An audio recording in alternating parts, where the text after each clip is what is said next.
Bien, nous allons passer à il y en a encore un peu là, troisième de nos leçons inaugurales de ce soir, sur la prévention des risques professionnels et environnementaux.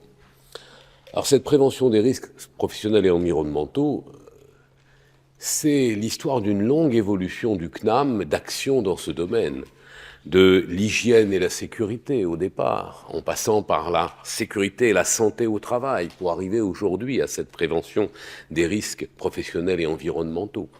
Et le CNAM a un long historique, même à l'échelle nationale, puisque l'un de nos collègues, qui est présent dans la salle, avait même réalisé le premier module de santé et sécurité au travail commun à toutes les écoles d'ingénieurs de France, qui avait été validé pour s'imposer au moment où on mettait en place ces différents éléments. Du coup, le CNAM avait tissé des partenariats et continue à le faire. Et nous avons la chance que le parrainage de cette chaire ait été accepté par M. Paul Dufil. Alors, M. Paul Dufil, il dirige depuis une quinzaine d'années maintenant, je crois, l'organisme professionnel de prévention du bâtiment et des travaux publics, l'OPPBTP. Alors, ça a l'air de rien, mais c'est quand même le secteur où la prévention des risques professionnels figure parmi les préoccupations les plus aiguës, parce que c'est aussi un domaine où ils sont nombreux.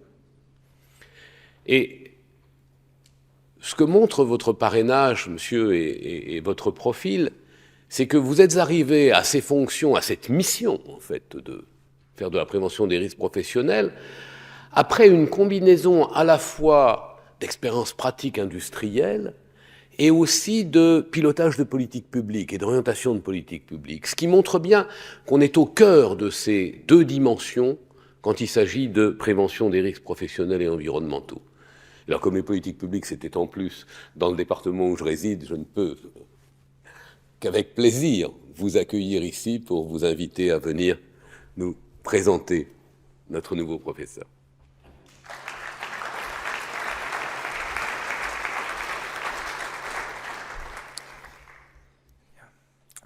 Madame l'administratrice générale, Monsieur le Président de l'Assemblée des chaires, Mesdames et Messieurs les professeurs, Mesdames et Messieurs, chers amis et chère Sylvie. Être votre parrain de chaire, chère Sylvie, est tout à la fois une joie et un honneur. Et à ces sentiments, je rebondis sur les propos du Président, s'ajoute aussi celui du devoir, alors que je m'exprime devant vous ce soir. Sentiment du devoir, en effet, car parler de prévention, agir en prévention, invite au devoir de protection de nos concitoyens, de protection des femmes et des hommes au travail en ce qui concerne la prévention des risques professionnels. Le ministère du Travail vient justement de lancer une grande campagne nationale contre les accidents du travail. Cette campagne est bienvenue, c'est une première, car les accidents du travail sont un fléau qui perdure depuis trop longtemps à des niveaux qui sont inacceptables au XXIe siècle, avec près de 700 morts et 10 000 blessés graves chaque année en France. Comme l'a dit le ministre Olivier Dussopt en présentant la campagne lundi dernier, nous avons besoin d'un choc de mobilisation. Sentiment du devoir à nouveau pour les professionnels de la santé au travail que nous sommes, qui portons la responsabilité de la baisse des accidents. Comme disait Pierre Caloni, le fondateur de l'OPPBTP en 1947, avant l'accident, tout est possible, un geste, un acte, une précaution et la partie est gagnée. C'est notre devoir de trouver ces gestes, ces actes, ces précautions qui éviteront l'accident. C'est notre devoir aussi de transmettre la connaissance et la compétence qui faciliteront leur mise en œuvre. J'aime apprendre la parole en ce lieu, au Conservatoire national des arts et métiers, un lieu de savoir, de développement et de transmission de la connaissance, répondant aux plus stricts canons de la recherche scientifique et technique. L'ingénieur que je suis s'y sent à l'aise et conforté dans sa démarche. Une démarche ancrée dans la réalité du monde, basée sur l'analyse objective et contradictoire des faits. Une démarche portée par l'ambition et l'innovation. Au vu des défis qu'il nous reste à relever en santé au travail, ambition et innovation, soutenus par une bonne dose de détermination, sont des ingrédients indispensables à notre réussite collective. L'OPP-BTP et moi-même avons la chance de travailler avec le CNAM depuis plus de 10 ans. Ambition et innovation nous ont déjà rassemblés, nous avons fait preuve de détermination. Sans doute avons-nous manqué, néanmoins, de constance, avec une collaboration moins marquée aujourd'hui que par le passé. Il nous appartient d'écrire une nouvelle page. Alors la chaire dont vous prenez la direction, chère Sylvie, je fais un petit rappel un peu plus développé de son histoire. Elle a évolué au fil du temps depuis sa création en 1929. Elle s'intitulait alors « Prévention des accidents » et son premier titulaire était un ingénieur, André Salmon. Passé sous la direction de Henri de Frémont, sans lien, je crois, avec d'autres Frémont, un médecin, elle a ensuite été rebaptisée « Sécurité au travail » en 1943, puis « Sécurité du travail, prévention des accidents et des maladies professionnelles » en 1958. En 1982, la chaire devient Hygiène et sécurité du travail avec Xavier Cuny, un ergonome.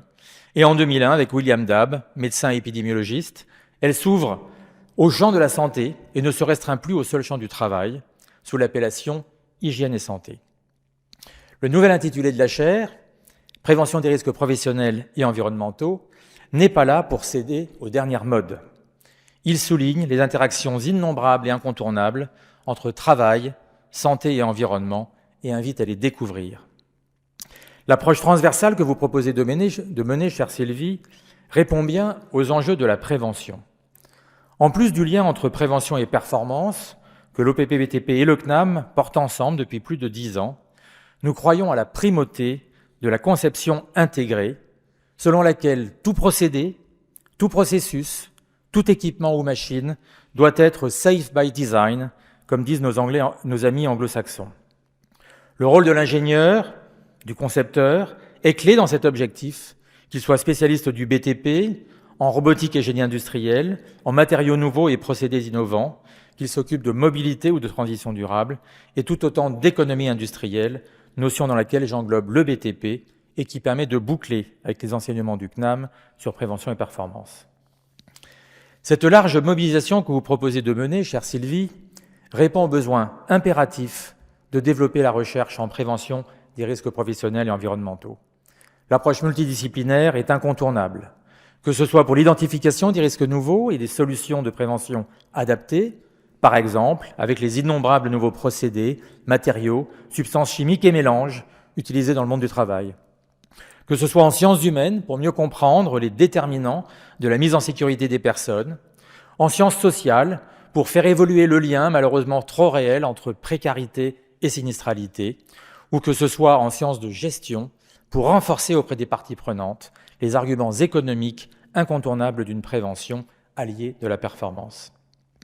Enfin, que ce soit, comme le CNAM l'a développé sous la direction de mon ami William Dabb, en poursuivant des études épidémiologiques, je formule le vœu que le CNAM, avec son laboratoire Mesure, soit le récipiendaire des données statistiques de la CNAM, la Caisse nationale d'assurance maladie, et des services de prévention et de santé au travail. Nous pourrions alors assister à un festival de découvertes et de solutions de prévention précisément adaptées aux différents secteurs d'activité. Enfin, pour développer les connaissances et pour agir sur le terrain, nous avons besoin de femmes et d'hommes de qualité, motivés et bien formés. C'est vrai pour l'industrie, c'est vrai pour les transports, c'est vrai pour la prévention. Je connais votre goût, chère Sylvie, pour transmettre la compétence et faire grandir les jeunes, riche de votre expérience variée, tant en entreprise que dans le monde académique. Nul doute que vous serez fidèle à la devise du CNAM, je ne pense pas qu'il soit nécessaire de la rappeler ici, et que la formation des jeunes et moins jeunes sera poursuivie avec constance et qualité en prévention des risques professionnels et environnementaux, au sein de votre chaire, bien sûr, mais aussi au sein des autres chaires du CNAM, selon les principes de la prévention intégrée. Vous pourrez compter sur mon soutien. Il me reste à vous remercier, Madame la Directrice Générale, pour la constance du CNAM dans une recherche et un enseignement d'excellence en prévention des risques, avec un premier cours dès 1905 et la chaire dont j'ai rappelé l'histoire. Et pourtant, comme disait Richelieu, il n'y a rien de si caché que les effets de la prudence, vu qu'il consiste principalement à éviter les maux en les prévenant, et que quand ils n'arrivent pas pour avoir été prévenus, peu de gens peuvent connaître qu'ils fussent arrivés.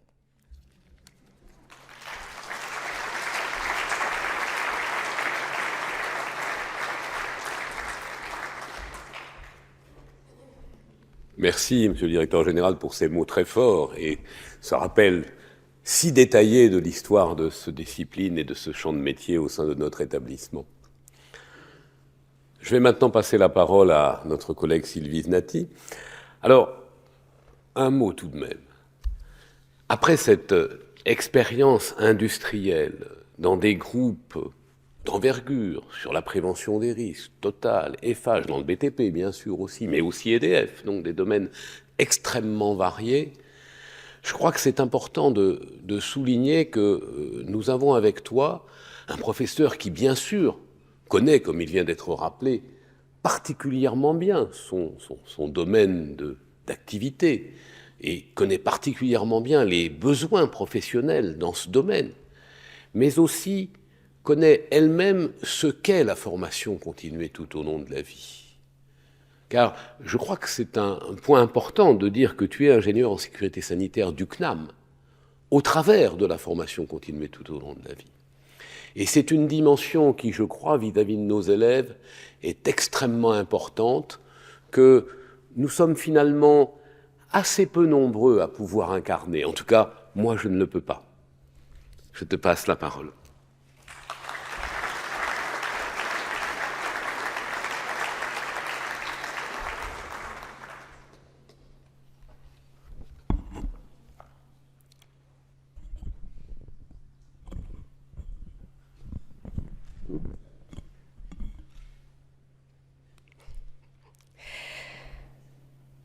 Merci,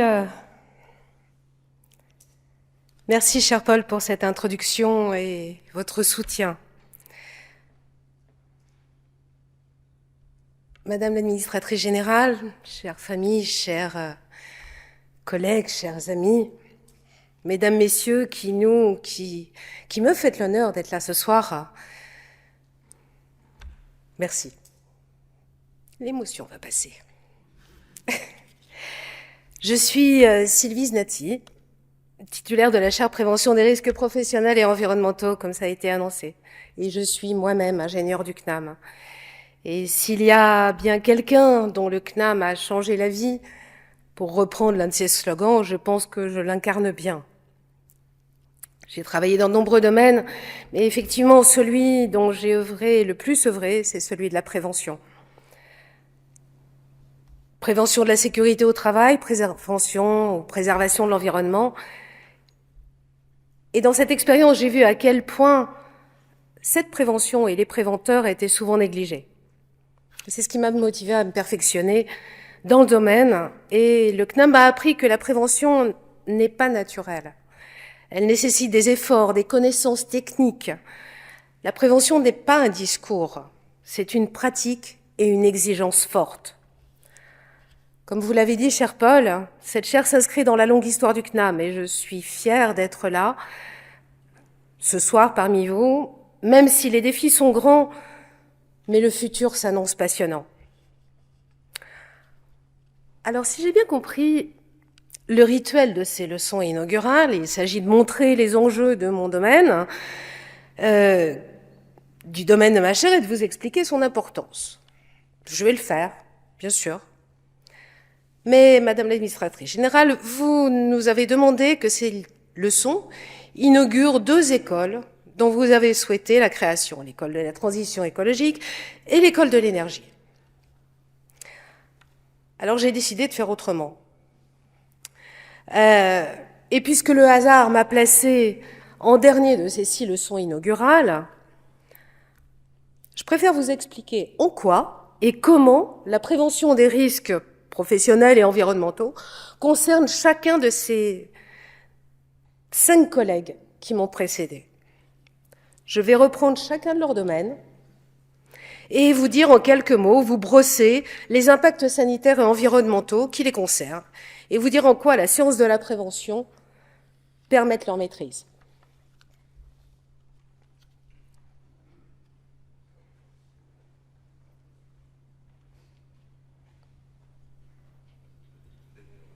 Ça marche pas?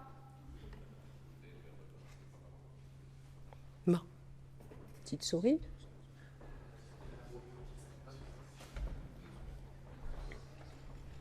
Ça, moi, je ne maîtrise pas. Non, c'est pas grave. Venir un peu en arrière, ça ne marche pas non plus. Si on fait entrer. Amélie va regarder cela. Je vous donne les miennes?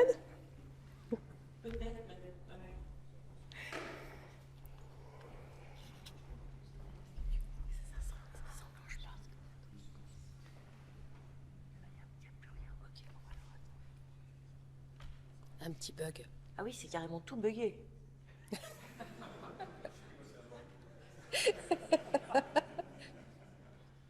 Est-ce que c'est bon là? C'est passé. C'est trop ou pas? Non, c'est bien. C'est normal. C'est comme ça? C'est parfait. C'est bon? Ça va aller? Très bien. Petit intermède. Comme quoi, la prévention ne prévoit pas tout. Et il faut toujours tenir compte des aléas. Donc, bien de mes collègues vous ont rappelé un peu d'histoire de leur chair, de leur technique, de leur domaine. J'aurais pu effectivement faire un peu d'histoire de la prévention. Mais alors là, je crois on est pris par le temps. Ceci dit, quand même, juste une phrase. Les premières traces que j'aime dire à nos élèves, c'est que la prévention, on en a retrouvé des traces depuis la construction des pyramides. Où, oui, on est pris par le temps. Les pharaons étaient pris par le temps, plutôt, pour construire leurs pyramides, qui étaient leurs tombeaux. À cette époque-là, ils mouraient très jeunes. Et il fallait bien que le tombeau soit terminé au moment où ils meurent. Or, les conditions d'hygiène et de travail sur ces chantiers étaient tellement déplorables que, j'ose pas dire les salariés, mais enfin bon, vous comprenez, les travailleurs, tombaient comme des mouches et mouraient. Et finalement, les pharaons ont décidé de faire venir des médecins pour soigner les salariés, parce que finalement, on va le revoir, on va en reparler, je vais y revenir, mais les salariés, les entreprises sans les salariés, ça marche pas. Et inversement. Enfin, j'y vais y revenir. Avant de démarrer ce domaine, je voulais vous présenter quand même, faire quelques rappels sur quelques petites notions. En particulier, la notion de danger et de risque. Alors, par définition, le danger est une propriété pathogène, intrinsèque à un agent ou une situation. Le risque, c'est la probabilité que le danger se réalise en fonction d'un niveau d'exposition, en fréquence et en intensité. Donc prévenir le risque, quel qu'il soit, demande à ce que le danger soit identifié, évalué dans un périmètre défini. Et c'est d'ailleurs en définissant ces expositions que l'on déterminera ensuite les solutions à apporter. Petit exemple. Si je prends la métaphore du lion, le lion représente le danger. Et en se baladant à proximité du lion en liberté, l'exposition du lion est élevée, donc le risque de se faire attaquer est élevé. On est d'accord là-dessus. Par contre, si on met le lion en cage, on diminue l'exposition vis-à-vis du lion. Le risque d'être attaqué diminue, même si le danger est toujours le même. Alors après, les scientifiques s'accordent à intégrer les facteurs d'incertitude. Certitude, c'est quoi? C'est le manque d'informations ou d'hypothèses au moment où l'étude est réalisée et dont les résultats pourraient changer à nouveau si des éléments sont révélés. L'exemple, la solidité de la cage. On n'est pas à l'abri d'un ordinateur qui plante ou d'un défaut de conception ou un point de fragilité qui augmenterait la probabilité que la cage cède et donc on se ferait attaquer par le lion. Dernier point, il faut aussi considérer que les outils pour prévenir les dangers ne sont pas les mêmes que ceux pour prévenir les risques. Imaginez, si on donne un anesthésique au lion, on n'a plus besoin de cage. Voilà. Les risques sont variés, omniprésents et nombreux. On pourrait faire la même chose sur les produits chimiques dangereux, les postures inappropriées. Mais pour faire très court, finalement, gérer les risques, c'est identifier les dangers et se prévenir des expositions. Ensuite, une deuxième notion que je voulais aborder, ce sont les déterminants de la santé. Pourquoi ça?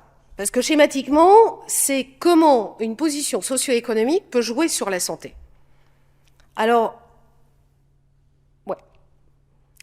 On peut établir 3 catégories. Les impacts directs, à travers les expositions psychosociales du travail, de par son organisation ou ses conditions, ou encore des impacts directs au travers d'expositions prolongées à de faibles doses de contaminants toxiques, ou alors des impacts indirects liés à nos comportements ou nos choix de vie. Tabac, alcool, activité physique, alimentation, et j'en passe. Et un dernier qui relève des caractéristiques physiques, chimiques ou biologiques de notre environnement, qui est impacté aujourd'hui par des grandes pollutions devenues hélas classiques et qui entraînent de fortes expositions. Et enfin, la notion de santé en elle-même. Brièvement. Parce que trop souvent, on fait l'égalité entre la santé et médecine. Alors, dans notre domaine, la médecine et la prévention sont très concomitants. Pour le premier, on traite un problème existant, la maladie ou l'accident. Dans le second, on vise les évolutions futures. Il faut admettre que jamais, aujourd'hui, l'attention à la santé et à la sécurité n'a été aussi importante dans notre société. Mais en même temps, nous fabriquons des risques à des niveaux inégalés dans l'histoire. Des expositions nouvelles émergent à grande vitesse avec toutes ces incertitudes qu'elles procurent. Nous reparlerons des nouvelles technologies pour lesquelles nous avons que peu de recul scientifique. Ou alors la mondialisation de l'économie, l'industrialisation, l'urbanisation croissante de nos territoires. La montée en puissance des préoccupations liées aux risques, qu'ils soient environnementaux, alimentaires ou sanitaires, fait émerger une pression temporelle et cognitive qui nécessite une posture de précaution comme une nouvelle norme sociale et juridique. Mais au-delà de l'obligation légale pour les employeurs de la prévention des risques, c'est avant tout une responsabilité morale. Qu'elle soit technique, organisationnelle, scientifique ou humaine, la prévention permet que par la technique, le savoir et la recherche, que chaque accident évité ou chaque maladie professionnelle prévenue soit une vie préservée au présent, comme pour les générations futures. Il faut agir à réduire les risques existants et connus et maîtriser les incertitudes, permettant ainsi d'autoriser une prise de décision dans l'attente d'informations complémentaires. Nous l'avons constaté avec la dernière pandémie. Vous comprenez alors que la notion de risque et de sa gestion se complexifie. Alors, revenons à l'activité en application des 5 collègues qui m'ont précédé et comment leur domaine a à voir avec le mien et combien les notions d'école est d'une grande pertinence pour notre mission commune. Je vais commencer par Mathieu. Alors, vous venez de l'entendre. Il nous a montré que nous sommes à un moment charnière de l'histoire industrielle, une période où le numérique et les nouvelles technologies redéfinissent notre manière de travailler dans l'industrie. Vous avez entendu l'émergence de nouvelles technologies comme la robotique collaborative, les impressions 3D, la réalité virtuelle, etc. J'ai essayé d'en trouver d'autres. Vous avez entendu que ces instruments ont un potentiel de révolutionner notre manière de produire ou de nous adapter à la demande. Alors, il nous a parlé de robots collaboratifs, les exosquelettes, qui, d'accord, vont diminuer les troubles musculo-squelettiques, forcément, ou des postures inconfortables, ou des risques aussi liés aux travaux en hauteur ou en milieu confiné. Moi, j'avais identifié les drones, qui peuvent diminuer l'exposition d'un homme à des nuisances physiques ou chimiques. Et tous les systèmes intelligents qui permettent une flexibilité reconfigurable de la production ou de l'ensemble des systèmes, mais également peuvent prévoir par modélisation des situations dangereuses. Mais ces avancées ne sont pas sans leurs défis. Pour la santé des travailleurs comme des consommateurs. Par exemple, l'exposition aux particules d'impression 3D, les résines qui sont les composants, ou les émissions de composés organiques volatiles qu'ils émettent. Ou alors, tu en as parlé un petit peu, tu as parlé de sa maîtrise, mais moi je parlerai de la non-maîtrise de l'interaction homme-machine ou homme-robot. Surcharge informationnelle, évidemment, mais aussi la collecte des données personnelles sur les employés. Tu as parlé des nombreuses données récoltées, mais qu'en est-il de la vie des salariés? Alors, je dis qu'il faut considérer les deux aspects de la médaille. Dans ton domaine, il peut y avoir une dégradation ou, à l'inverse, une valorisation des tâches. Il peut y avoir une simplification ou une augmentation de la complexité du travail. Il peut y avoir une grande autonomie ou un renforcement des activités de contrôle. Alors les individus doivent s'adapter à cette évolution. Mais quelles conséquences pour ceux qui ne peuvent pas ou qui ne pourront pas le faire?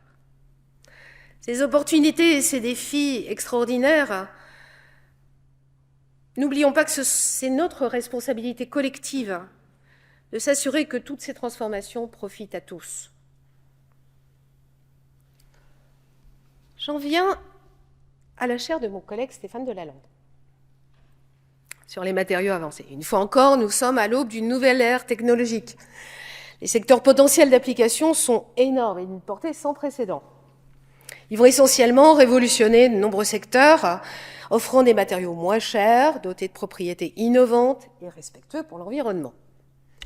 Là aussi, les applications de ces innovations, pour ma propre chaire de recherche, sont évidentes et passionnantes, mais pas sans risque, car comme nous l'enseigne l'histoire, souvenez-vous de l'amiante, qui autrefois était célébrée pour ses propriétés isolantes, mais qui s'est avérée quand même être une grande catastrophe pour la santé publique. Cet exemple nous rappelle que les nouveaux matériaux peuvent aussi être des facteurs de risque pour la santé humaine, alors que nous réserve l'avenir. Les nanotechnologies offrent des avantages considérables, tels que la neutralisation de substances nocives ou des créations de microsenseurs environnementaux. Cependant, notre compréhension de leurs impacts sur la santé est encore fragmentaire. L'absence de données épidémiologiques solides, nous naviguons en territoire inconnu. Ces incertitudes majeures sont déjà existantes avec les micro- et nanomatériaux, les biotechnologies ou les matériaux quantiques des supraconducteurs. Ça signifie aussi que des milliards de personnes peuvent être exposées à des nouveaux agents physiques ou chimiques ou biologiques, et que même si les risques sont faibles au niveau individuel, ils pourraient être importants au niveau populationnel. Et nous devons savoir et anticiper et gérer l'incertitude. Notre charte de l'environnement de 2005 a établi que un droit de vivre dans un environnement sain et introduit le principe de précaution, en suggérant que nous ne devrions pas attendre que des preuves définitives d'un danger pour agir. Alors même si certains estiment que ce principe de précaution entrave l'innovation, nous considérons qu'il est essentiel pour la protection de l'homme. Décidément, Mathieu, on a les mêmes lectures. Je me suis replongée récemment, comme ça, avec un sourire aux lèvres, sur Le Voyage fantastique d'Isaac Asimov, qui est sorti en 1966. C'est pas si loin. Il évoque une équipe médicale miniaturisée qui intervient dans un cerveau humain pour enlever un caillot de sang. Alors, la fiction d'hier est devenue la réalité d'aujourd'hui. Elle soulève les questions, en effet, à long terme sur la toxicité, l'impact environnemental de toutes ces technologies. Pour le dire autrement, si l'incertitude et l'universalité sont le dénominateur commun à toutes ces nouvelles questions de risque, s'oppose la question de la gouvernance de l'incertitude, et donc du principe de précaution. Pour faire simple, en situation d'incertitude, à qui profite le doute? Aux acteurs économiques ou à la santé publique?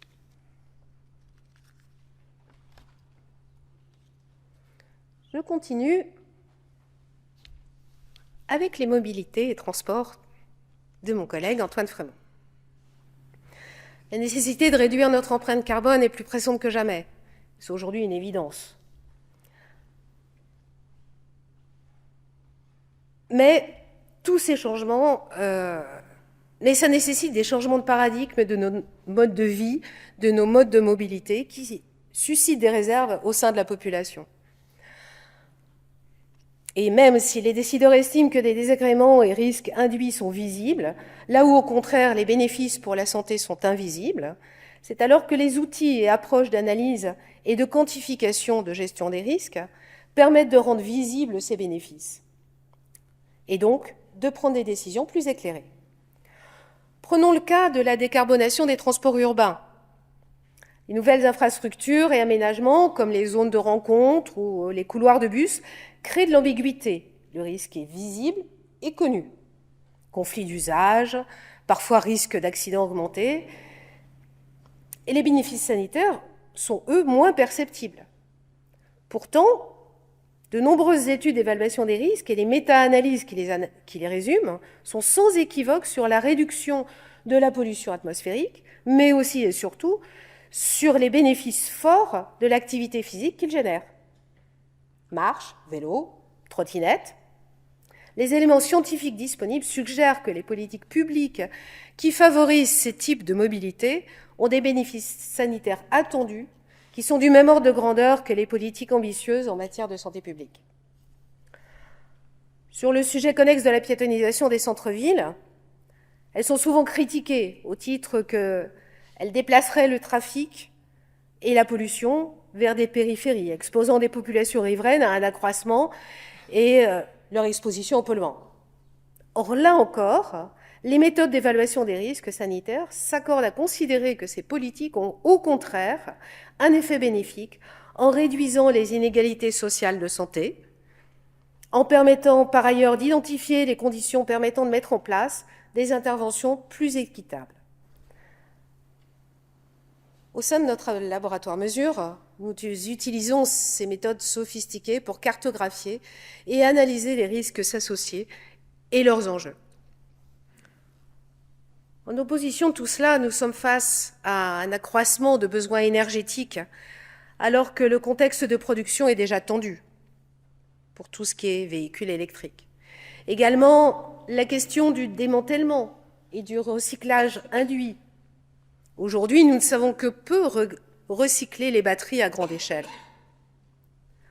Enfin, on peut admettre l'intensification et la pression économique mondiale et un accroissement jamais atteint, je crois, des déplacements internationaux.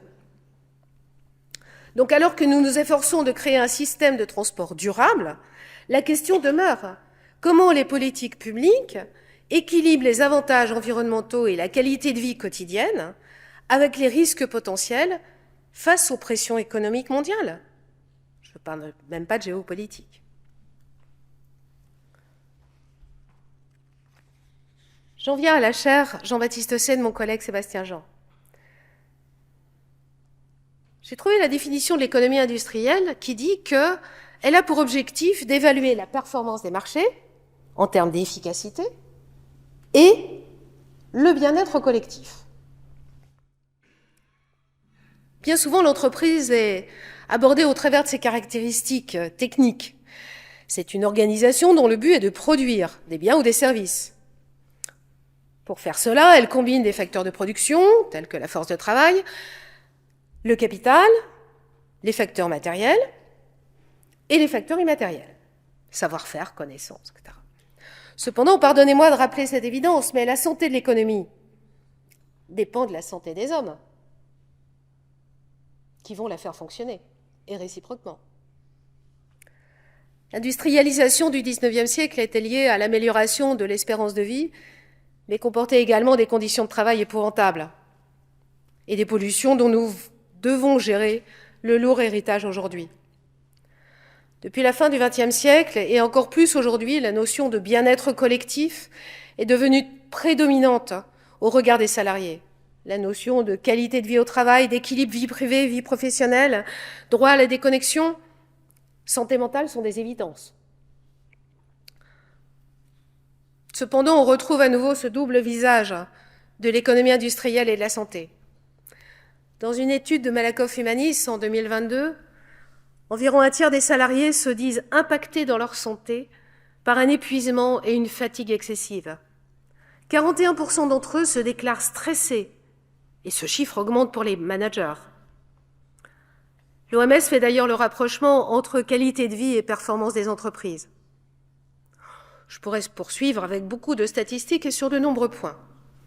Il faut reconnaître que la mondialisation des activités économiques a permis de réduire la pauvreté dans un certain nombre de pays. Elle a aussi créé des inconvénients humains, épidémiologiques, environnementaux, qu'il faut intégrer à la prévention. Même problématique pour mon collègue Yves Jegorel et la chaire d'économie des matières premières. Transformation des processus de production et nos habitudes de consommation vers les produits plus respectueux de l'environnement est en marche. Mais quelques exemples montrent que la mise en œuvre des méthodes de production plus respectueuses peuvent parfois occasionner de sérieux problèmes pour la santé et la sécurité des travailleurs. Je citerai la récupération des matériaux plus purs dans le recyclage des déchets électriques et électroniques, qui nécessitent des opérations de démantèlement à la main, ce qui interroge sur les substances toxiques libérées, et notamment les retardateurs de flammes brûlées. Ou le remplacement des amalgames contenant du mercure par des acrylates comme matériaux d'obturation dentaire est un autre exemple de complexité des processus de substitution. Les allergies ont augmenté parmi les dentistes et les assistants dentaires à la suite de contacts avec la peau. Ou l'abandon progressif du trichloroéthylène comme agent de dégraissage remplacé par des substances chimiques aux propriétés irritantes et allergènes. Ou encore les biocarburants qui conduisent à des expositions élevées aux micro-organismes qui proposent des symptômes toxiques dus aux poussières organiques. Ces risques peuvent être prévenus avec autant d'efficacité et à des coûts limités lorsqu'ils sont identifiés le plus en amont possible, lorsqu'il y a une analyse approfondie des risques, des mesures de contrôle de leurs effets. Alors, je pourrais continuer longtemps comme ça. Je pourrais continuer aussi bien sur la quasi-totalité des chaires de notre maison. Ce que je vais retenir, ou ce qu'il faut retenir peut-être, c'est qu'il n'existe aucun produit, aucune action humaine, aucun processus de fabrication dont l'impact environnemental ou sanitaire soit nul. Même lorsqu'une recherche et une attention particulière sont apportées pour amoindrir les conséquences, aucun procédé n'est totalement neutre. Tout produit a besoin de matières premières, d'énergie. Tout produit doit être emballé, transporté. Il doit être recyclé plusieurs fois. Et tout produit ou tout emballage deviendra un jour un déchet. L'enjeu est donc d'identifier quel produit ou process entraîne le moins d'impact pour un même usage. N'oublions jamais que la santé est notre bien le plus précieux et que sans elle, tout le reste perd de sa valeur. On l'a dit, la prévention des risques est une responsabilité morale autant qu'une obligation légale. Et la loi concrétise bien ce besoin. En l'étudiant, la loi, au CNAM par exemple, elle constitue plus un outil d'orientation et d'accompagnement de la prévention qu'une contrainte. Quand les risques sont connus et malgré une part d'incertitude, une posture de prévention, voire de précaution est bénéfique. Et je l'ai vécu de nombreuses fois en entreprise. Bien sûr, les décisions relatives à la prévention sont toujours un compromis entre ce qui est souhaitable, ce qui est faisable sur le plan des techniques et de l'économie, et ce qui est acceptable sur le plan de l'éthique et des valeurs. Dans le secteur public, elle est le fondement de politique. Dans le secteur privé, il s'agit de conciliation avec les expositions des salariés, les exigences de la production et la profitabilité.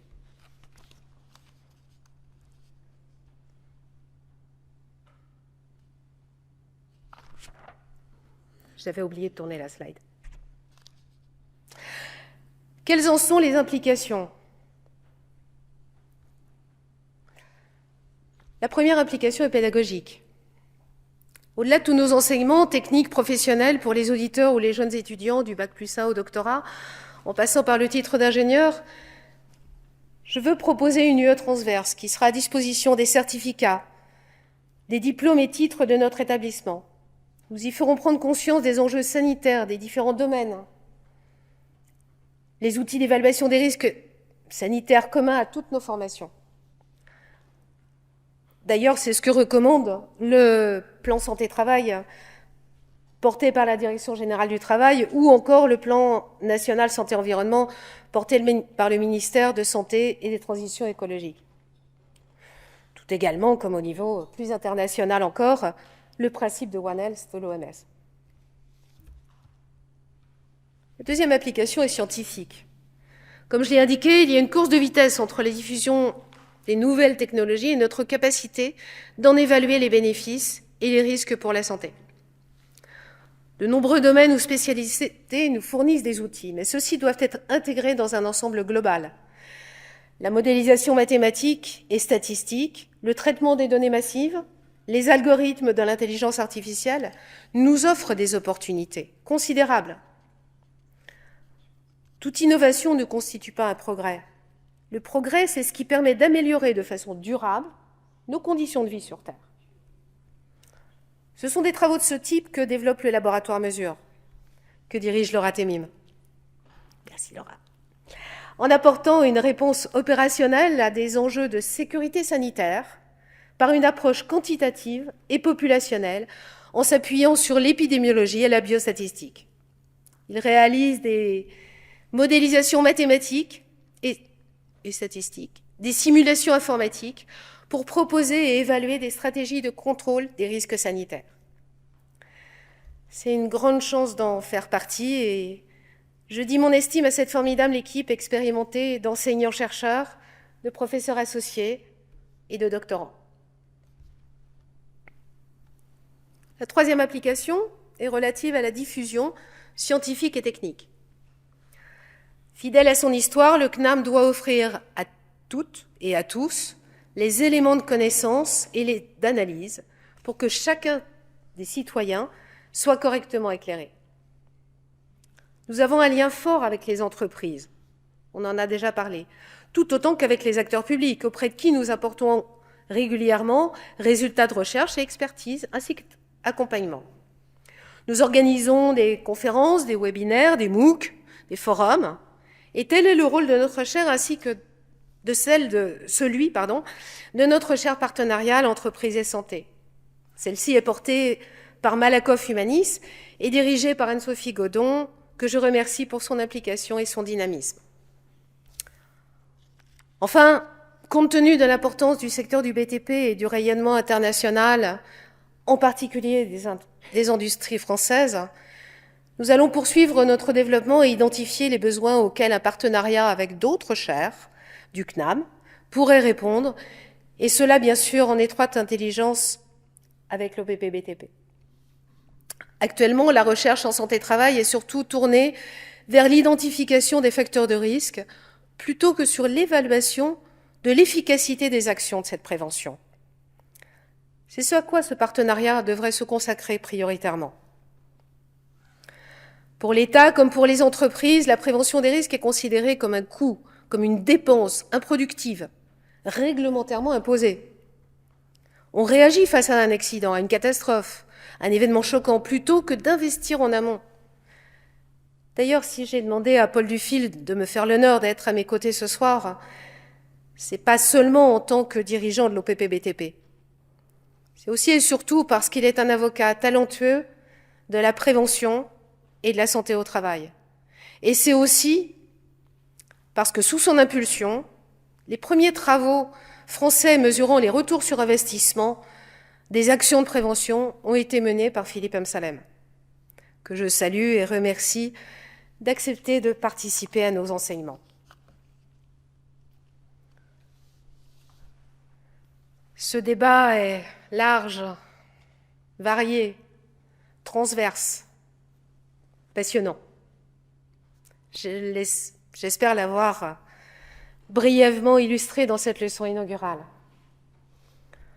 L'établissement dispose d'un centre de ressources expertes et exceptionnel, qui émet des doctrines, qui appuie les collègues. C'est dans cet esprit que je conçois mon rôle et dessine le développement de ma chaire. Vous l'avez entendu, ma chaire a à voir de façon transverse avec toutes les équipes du CNAM et les équipes pédagogiques nationales du CNAM aussi. Je me situe dans celle de la chimie, du vivant et de la santé. Je m'y sens bien. Et c'est d'ailleurs l'occasion pour moi de remercier Samir Emita pour la qualité et la chaleur de son accueil et de son soutien. Ainsi, être inscrite dans une équipe ne doit pas empêcher la collaboration. Et c'est ainsi que sont conçues les nouvelles écoles du CNAM. C'est donc naturellement que je compte y participer, tout comme à l'école de la santé qui se projette.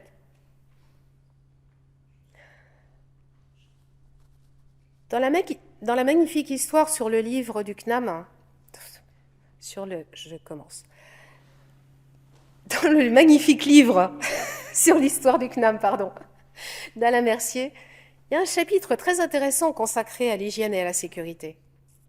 Il relate qu'en 1928, le docteur Trella a proposé un cours d'hygiène pour éclairer sur les exigences de la santé et sur les dangers résultant pour elle, et de la nature de diverses occupations.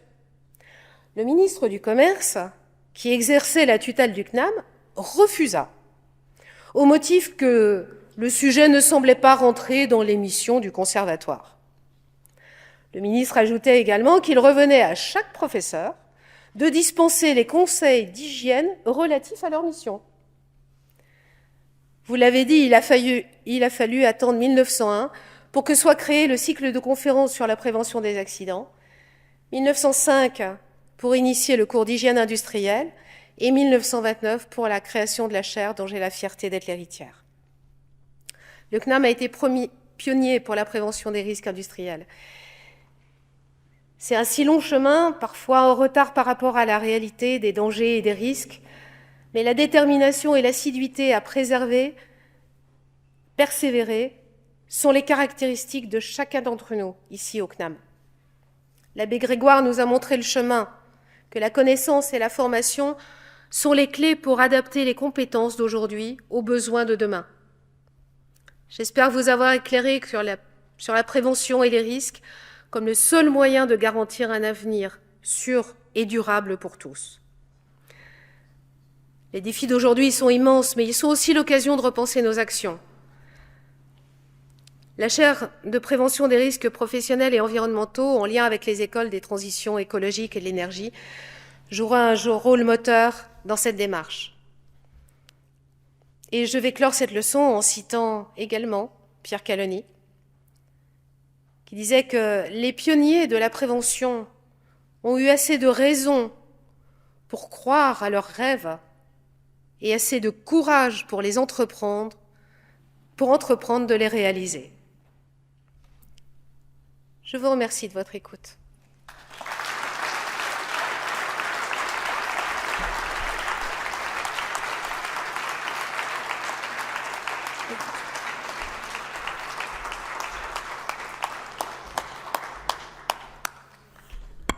Merci, ma chère collègue, d'avoir si brillamment montré l'unité et la cohérence des actions qui sont entreprises au sein de notre établissement, la multiplicité de ce qui est fait afin d'assurer finalement au pays, quelque part, et à ses agents, d'aller vers un progrès choisi, raisonné et partagé. Nous allons maintenant procéder, Madame l'administratrice générale va procéder à la remise de la médaille du CNAM aux 3 professeurs qui ont prononcé ce soir leur leçon inaugurale. Ensuite, il y aura une toute petite séance de photos avec nos collègues en toge et nos parrains, bien sûr. Et bien entendu, nous nous retrouvons ensuite pour un cocktail à la salle des textiles, en sortant un petit peu sur la droite, c'est fléché, vous ne pouvez pas le manquer. Ne vous étonnez pas, il faudra monter un étage.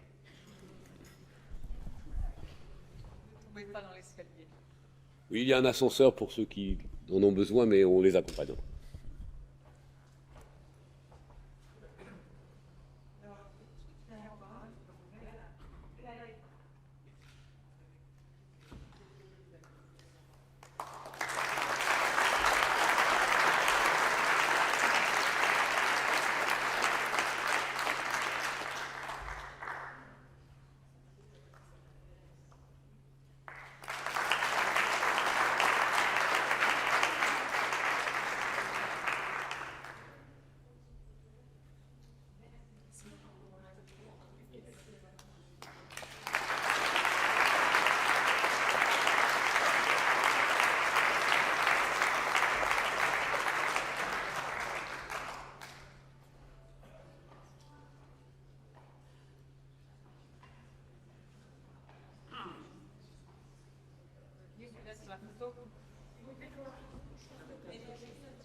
Les femmes sont à l'honneur? Non. Merci.